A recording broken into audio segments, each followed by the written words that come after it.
Family Telugu traveller. Dasara శరన్నవరాత్రుల్లో రెండవ రోజు సెప్టెంబర్ 23వ తారీఖు మంగళవారం, ఆశ్వయుజ శుద్ధ విదియ, నక్షత్రం హస్త నక్షత్రం. విజయవాడ ఇంద్రకీలాద్రిపై కొలువయ్యన్న దుర్గా అమ్మవారు ఈ రోజు మనకి శ్రీ గాయత్రీదేవిగా దర్శనమిస్తారు. అమ్మవారికి అలంకరించే చీర రంగు నారింజ రంగు. అమ్మవారిని ఈ రోజు మనం తామర పువ్వులు, కలువ పువ్వులు లేదా కనకంబరాలతో పూజిస్తే చాలా మంచిది. అమ్మవారికి ఈరోజు నైవేద్యం కొబ్బరి అన్నం, అల్లం గారెలు. ఈరోజు మనం పఠించవలసినది గాయత్రి కవచం. గాయత్రి మంత్ర జపం 4 వేదాల పారాయణం చేసినంత ఫలితాన్ని ఇస్తుందంటండి. ఆది శంకరాచార్యుల వారు గాయత్రీదేవిని అనంత శక్తి స్వరూపిణిగా అర్చించేవారంట. గాయత్రి మంత్రానికి సమానమైనది ఏది కూడా 4 వేదాల్లో లేదని విశ్వామిత్రుడు కూడా చెప్పారంటండి. అన్ని మంత్రాలకు మూలశక్తి గాయత్రీదేవి. సకల వేదాలకు మూలం అయిన గాయత్రీదేవిని మనం ఆ రోజు ఆరాధిస్తే మంత్రశక్తి, బ్రహ్మజ్ఞానం, తేజస్సు, ఆరోగ్యం కలుగుతుందంట. మరి శ్రీశైలంలో కొలువై ఉన్న భ్రమరాంబికాదేవి అమ్మవారు మనకి ఆ రోజు శైలపుత్రిగా దర్శనమిస్తారు. ఆమెను అలంకరించే చీర రంగు నారింజ రంగు.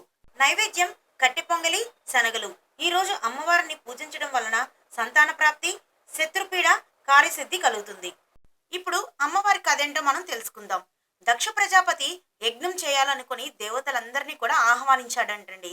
కానీ అల్లుడైన ఆ పరమశివుడిని మాత్రం పిలవలేదంట. అయితే పార్వతీదేవి మాత్రం తండ్రి చేస్తున్న యజ్ఞాన్ని చూడాలనే కుతూహలంతో యజ్ఞానికి వెళ్ళాలని నిశ్చయించుకుందంట.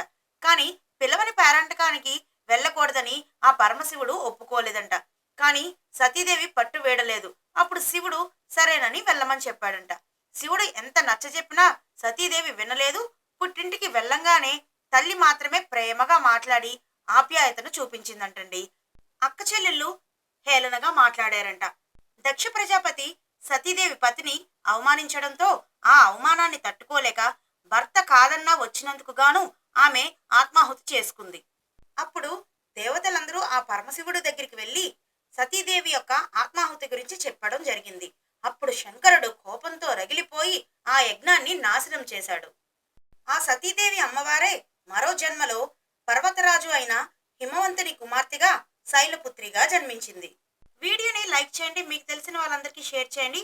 అను ఫ్యామిలీ తెలుగు ట్రావెలర్ ఛానల్ని సబ్స్క్రైబ్ చేసుకోవడం మర్చిపోకండి. Thanks for watching.